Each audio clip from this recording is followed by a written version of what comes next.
us. So back to what I was saying. Could be us.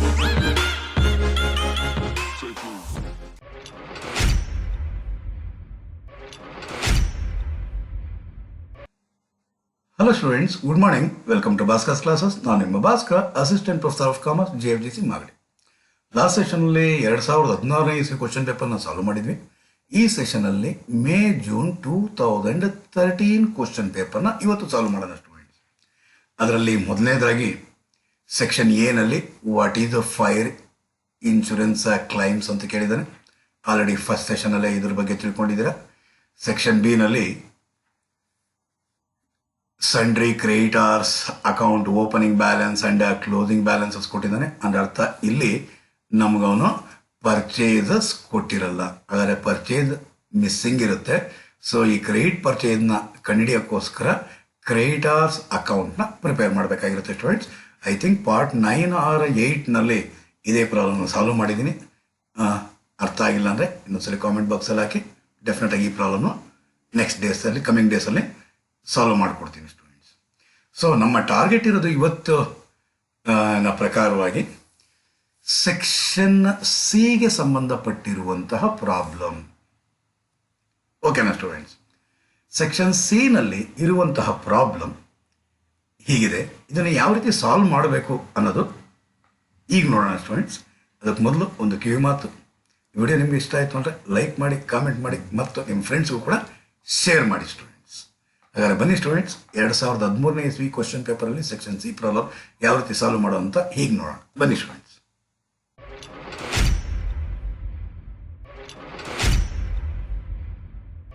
Fire occurred on 1st October 2012. ಹಾಗಾದರೆ ಬೆಂಕಿ ಬಿದ್ದಿರೋದು 1st October 2012ನಲ್ಲಿ. ಅಂದರೆ 2012 ಅನ್ನೋ ಇಯರ್ನಲ್ಲಿ ಬೆಂಕಿ ಬಿದ್ದಿದೆ.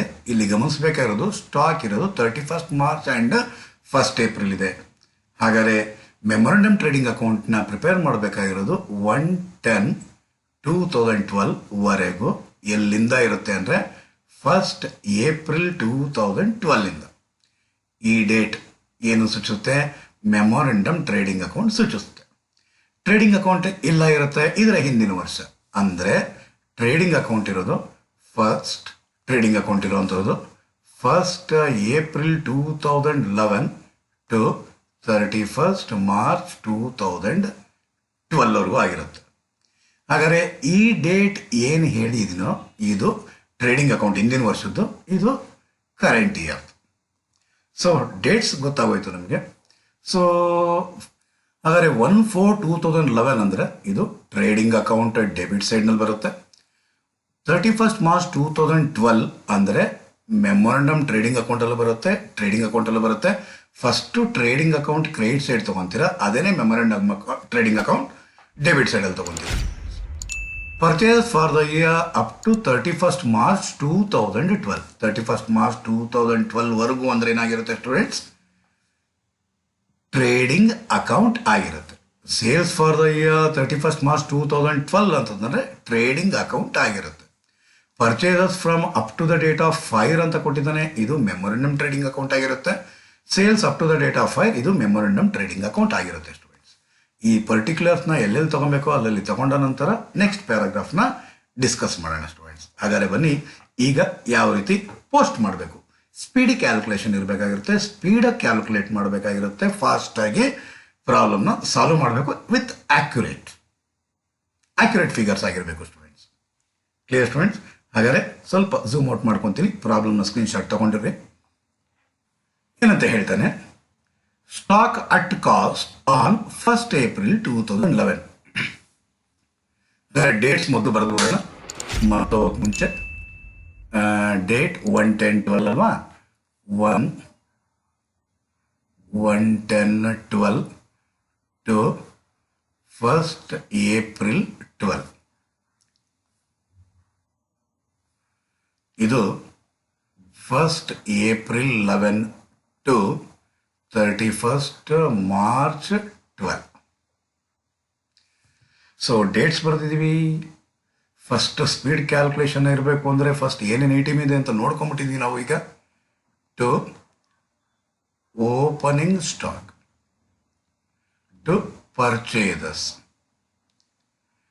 To credit side ನಲ್ಲಿ by sales. By closing stock. ಅದೇ ರೀತಿ ಇಲ್ಲೂ ಕೂಡ to opening stock, to purchases, to gross profit. Credit ಸೈಡ್ನಲ್ಲಿ by sales, by stock on the date of 5. ಏನೇನಿದೆಯೋ ಎಲ್ಲ ಡೇಟನ್ನು ತಗೊಂಡಿದ್ದೀವಿ. ಈಗ ಇವಾಗ ಪೋಸ್ಟ್ ಮಾಡ್ಕೊಂಡು ಹೋಗೋಣ. ಪೋಸ್ಟ್ ಮಾಡಬೇಕು ಅಂತಂದರೆ ಓಪನಿಂಗ್ ಸ್ಟಾಕ್ ಕೊಟ್ಟಿದ್ದಾನೆ. ಓಪನಿಂಗ್ ಸ್ಟಾಕ್ ಎಷ್ಟಂತೆ? 44,300. ಆದರೆ ಓಪನಿಂಗ್ ಸ್ಟಾಕ್ ಬರೆಯೋಣ.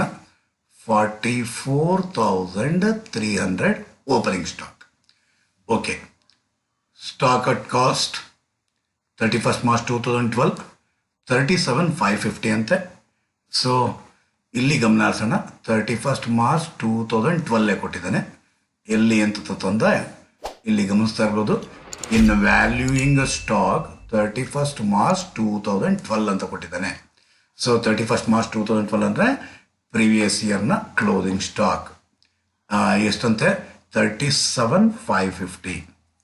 37,550 ಇದೆ. ಸೊ 37,550ನ ನಾವು ಅಬ್ನಾರ್ಮಲ್ ಸ್ಟಾಕ್ ಇರೋದ್ರಿಂದ 37,550 ಇದನ್ನು ಇನ್ನರ್ ಕಾಲಮಲ್ಲಿ ಇಟ್ಕೊಂಡಿರ್ಬೇಕಾಗಿರುತ್ತೆ. ಪರ್ಚೇಸಸ್ ಅಪ್ ಟು 2012 ಅಂತ ಹೇಳ್ತಿದ್ದೇನೆ. ಎಷ್ಟು? 103,850. 103,850. 103,850. ನೆಕ್ಸ್ಟ್ ಸೇಲ್ಸ್ ಕೊಟ್ಟಿದ್ದಾನೆ. For the year 2012 1,52,500. 1,52,500. ಎಸ್. ಅದಾದಮೇಲೆ purchases up to the date of 5 ಕೊಟ್ಟಿದ್ದಾನೆ. 37,350. 37,350. ಓಕೆ. ಸೇಲ್ಸ್ ಕೊಟ್ಟಿದ್ದಾನೆ 59,000 up to the date of 5. 59,000.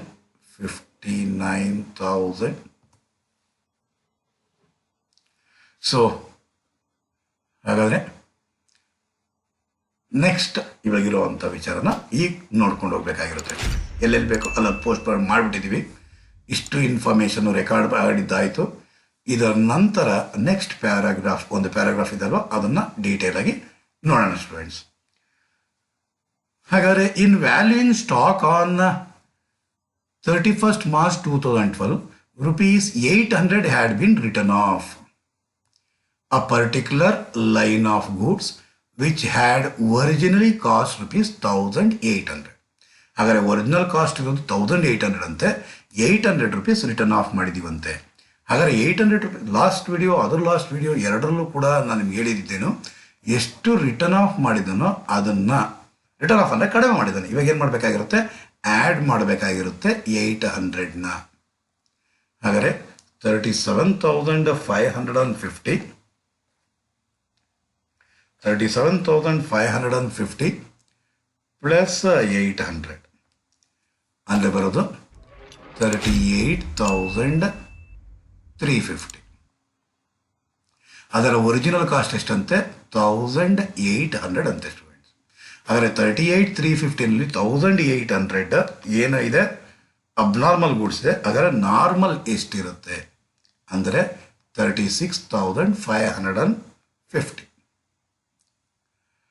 ಓಕೆನಾ ಸ್ಟೂಡೆಂಟ್ಸ್? ಆಮೇಲೆ ಹಾಗೆ ಮುಂದಕ್ಕೆ ಹೋಗೋಣ. ಅದರ ಒಂದು ಲೈನ್ ಕತೆ ಮುಗೀತು. Then which was sold in June 2012. June 2012 ಅನ್ನೆಲ್ಲಿ ಬರುತ್ತೆ? April 2012 ಆದ್ಮೇಲೆ ಬರುತ್ತೆ. ಅಂದರೆ ಮೆಮೊರಂಡಮ್ ಟ್ರೇಡಿಂಗ್ ಅಕೌಂಟಲ್ಲಿ ಬರುತ್ತೆ. ಫಾರ್ ₹1750. ಲಾಸ್ಟ್ ಎರಡು ಪ್ರಾಬ್ಲಮ್ ಮಾಡಿರೋದು part of the abnormal goods sale ಮಾಡಿದ್ದು. ಇಲ್ಲಿ whole abnormal line of goods were sold for ₹1750. 1,750 ರೂಪಾಯಿಗೆ ಫುಲ್ಲು ಸೇಲ್ ಮಾಡಿಬಿಟ್ಟಿದ್ದಾನಂತೆ.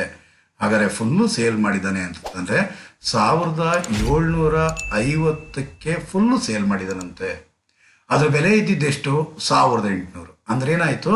50 ರೂಪಾಯಿ ಲಾಸ್ ಆಯಿತು. ಅದೇ ಬೈ ಗ್ರಾಸ್ ಲಾಸ್. 50 rupees ಇಲ್ಲಿಡ್ತೀರಾ, ನಾರ್ಮಲ್ ಇಲ್ಲ. ಪ್ರಾಬ್ಲಮ್ ಕೊಟ್ಟಿರೋದ್ರಲ್ಲಿ ಎಲ್ಲ ಸಾಲ್ವೇಜ್ ಬಿಟ್ಟು ಇನ್ನು ಮಿಕ್ಕಿರೋದೆಲ್ಲ ಆಗೋಗಿದೆ ಅಂತ ಅನ್ಸುತ್ತೆ. Except this transaction rate of G P had remained uniform throughout. The value of stock salvaged is 5105. Okay, ಹಾಗಾದರೆ ಪ್ರಾಬ್ಲಮ್ ಆಗಿರೋದನ್ನೆಲ್ಲ ತಗೊಂಡ್ಬಿಟ್ಟಿದ್ದೀವಿ. ಈಗ ಪ್ರಾಬ್ಲಮಲ್ಲಿರೋದನ್ನೆಲ್ಲ ತಗೊಂಡ್ಬಿಟ್ಟಿದ್ದೀವಿ. ಈಗ ನಾವು ಮಾಡಬೇಕಾಗಿರೋ ಕೆಲಸ ಏನು ಅಂದರೆ ಬ್ಯಾಲೆನ್ಸ್ ಮಾಡುವಂಥ ಒಂದು ಕೆಲಸ ಮಾಡಬೇಕಾಗಿರುತ್ತೆ. ಹಾಗಾದರೆ ಬ್ಯಾಲೆನ್ಸ್ ಮಾಡೋದು, ಓಪನಿಂಗ್ ಸ್ಟಾಕ್ ನಲ್ಲಿ ಅಬ್ನಾರ್ಮಲ್ ಗೂಡ್ಸ್ ಇಲ್ಲ. ಸೊ ಹಾಗಾದರೆ 44,300. ಓಕೆ, ಈ ಅಬ್ನಾರ್ಮಲ್ ಗೂಡ್ಸ್ 1,800 ರೂಪಾಯಿಯಷ್ಟು ಈ ವರ್ಷದ ಕ್ಲೋಸಿಂಗ್ ಸ್ಟಾಕಲ್ಲಿ ಇದೆ ಅಂದರೆ ಅದು ಎರಡು ಅವಕಾಶ ಇದೆ. ಒಂದು, ಹೋದ ವರ್ಷದ ಓಪನಿಂಗ್ ಸ್ಟಾಕ್ನಲ್ಲಿ ಹೋದ ವರ್ಷದ ಸ್ಟಾಕ್ ಅಂದರೆ ಹೋದ ವರ್ಷ ಪರ್ಚೇಸ್ ಮಾಡಿರೋದಾಗಿರಬೇಕು, ಅಥವಾ ಈ ವರ್ಷ ಪರ್ಚೇಸ್ ಆಗಿರೋದಾಗಿರಬೇಕು. ಹೋದ ವರ್ಷ ಪರ್ಚೇಸ್ ಮಾಡಿರೋದು ಅಂತ ಅವನು ಹೇಳಿಲ್ಲ. ಹಾಗಾದರೆ ಅದು ಏನಾಗಿರುತ್ತೆ ಸ್ಟೂಡೆಂಟ್ಸ್, ಈ ವರ್ಷ ಪರ್ಚೇಸ್ ಮಾಡಿರೋದಾಗಿರುತ್ತೆ. ಹಾಗಾದರೆ 1,800 ರೂಪಾಯಿ ಇದರಲ್ಲಿರುತ್ತೆ. ಹಾಗಾದರೆ 103,850 ಮೈನಸ್ 1,800. ಹಾಗಾದರೆ ಬರೋದು 102,050. ದೆನ್ ಸೇಲ್ಸಲ್ಲಿ ಟ್ರೇಡಿಂಗ್ ಅಕೌಂಟ್ ಅಂದರೆ 11-12 ಯಾವುದೇ ರೀತಿ ಅಬ್ನಾರ್ಮಲ್ ಸೇಲ್ಸ್ ಆಗಿಲ್ಲ. ಸೊ 1,52,500 ಏನು ಮಾಡಬೇಕೀಗ, ಟೋಟಲ್ ಮಾಡಬೇಕಾಗಿರುತ್ತೆ. ಓಕೆ, ಟೋಟಲ್ ಮಾಡುವ. ಟೋಟಲ್ ಓಕೆ, ಟೋಟಲ್ ಮಾಡೋಣ. ಟೋಟಲ್ 1,52,500 ಪ್ಲಸ್ 36,550 ಅಂದರೆ ಬರೋದು 1,89,050. 1,89,050 ಮೈನಸ್ 44,300 ಮೈನಸ್ 102,050. ಹಾಗಾದರೆ ಬರುವಂತಹದ್ದು ಗ್ರಾಸ್ ಪ್ರಾಫಿಟ್ ಎಷ್ಟು, 42,700. ಇದು 1,800, ಇದು 1,800 ಟ್ಯಾಲಿ ಆಗೋಯ್ತು. ಈಗ 1,52,500 ಪ್ಲಸ್ 38,350 ಅಂದರೆ ಬರೋದು 1,90,850. 1,90,850 ಮೈನಸ್ 44,300 ಮೈನಸ್ 103,850 ಅಂದರೆ ಬರೋದು, ಇಲ್ಲಿ ಅಬ್ನಾರ್ಮಲ್ಸ್ ಇಲ್ಲ, 42,700. ಈಗ ಕರೆಕ್ಟ್ ಆಗಿದೆ. ಈಗೇನು ಮಾಡಬೇಕು, G P ratio equals gross profit of normal goods divide by sales of normal goods into 100. ಹಾಗಾದರೆ ಜಿ ಪಿ ಎಷ್ಟಿದೆ, 42,700 ಡಿವೈಡ್ ಬೈ ಸೇಲ್ಸ್ ಎಷ್ಟಿದೆ, 1,52,500. 1,52,500 ಇಂಟು 100. ಹಾಗಾದರೆ ಇಂಟು 100 ಡಿವೈಡ್ ಬೈ 1,52,500 ಅಂದರೆ ಬರೋದು 28%. ಹಾಗಾದರೆ ಜಿ ಪಿ ರೇಷಿಯೋ ಬಂದು 28% ಬಂದಿದೆ. ಹಾಗಾದರೆ 28% ಜಿ ಪಿ ರೇಷಿಯೋ ಬಂದಿದೆ ಅಂತಂದರೆ ಕಂಟಿನ್ಯೂ ಮಾಡ್ಕೊಂಡು ಹೋಗೋಣ. ಈ ಒಂದು ಕ್ಲೋಸಿಂಗ್ ಸ್ಟಾಕ್ ನೆಕ್ಸ್ಟ್ ಇಯರ್ಗೆ ಏನಾಗಿರುತ್ತೆ, ಓಪನಿಂಗ್ ಸ್ಟಾಕ್ ಆಗಿರುತ್ತೆ. ಹಾಗಾದರೆ ಆ ಓಪನಿಂಗ್ ಸ್ಟಾಕ್ ಆಗಿ ಬರ್ಕೊಬೇಕಾಗಿರುತ್ತೆ. ಎಷ್ಟೆಷ್ಟಿದೆ, 36,550, 1,800, 38,350. ಪರ್ಚೇಸ್ ಅಲ್ಲಿ ಈ ವರ್ಷದಲ್ಲಿ ಯಾವುದೂ ಇಲ್ಲ. ಸೊ 37,350. ಗ್ರಾಸ್ ಪ್ರಾಫಿಟ್ ಇದೆ. ಗ್ರಾಸ್ ಪ್ರಾಫಿಟ್ ಯಾವುದ್ರ ಮೇಲೆ, ನಾರ್ಮಲ್ ಸೇಲ್ಸ್ ಮೇಲೆ. 59,000 ನಲ್ಲಿ ಮೈನಸ್ 1,750 ಅಷ್ಟು ನಾರ್ಮಲ್ ಸೇಲ್ಸ್ ಇದೆ.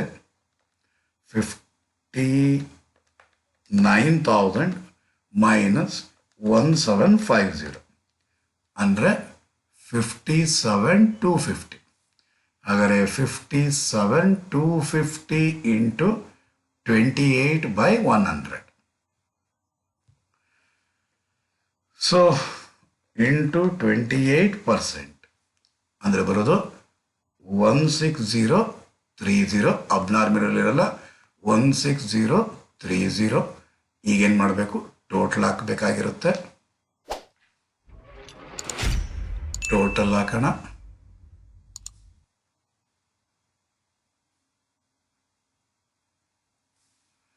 Okay, 16030 plus 37,350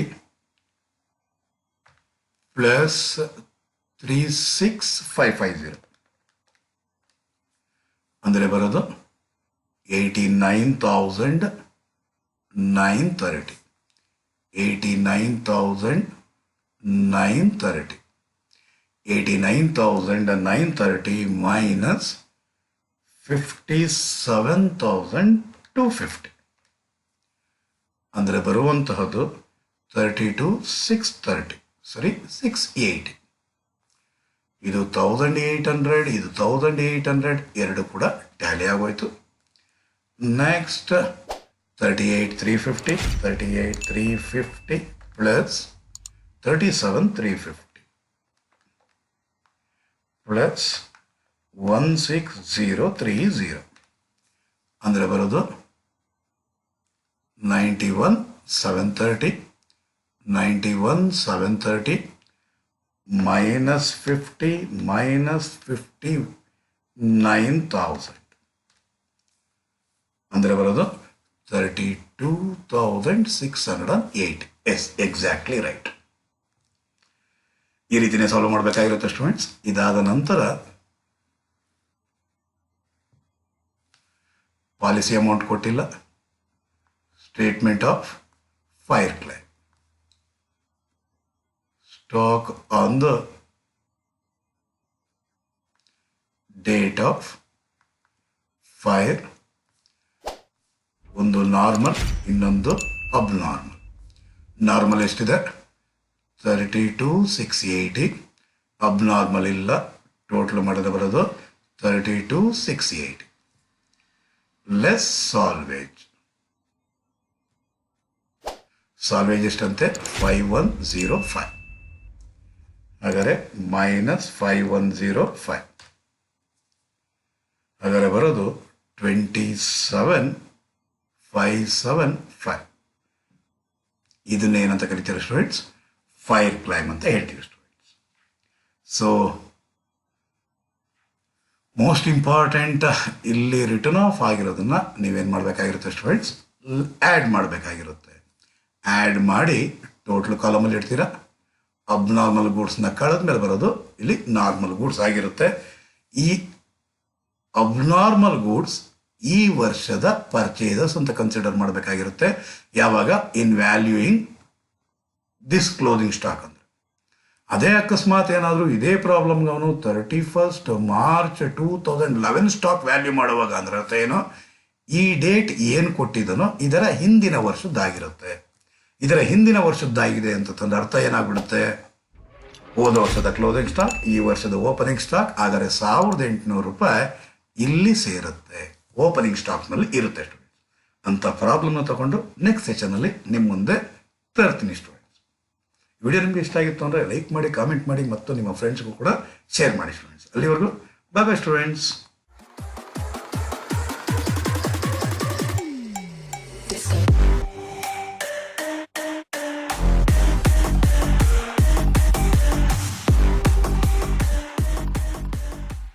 This could be us.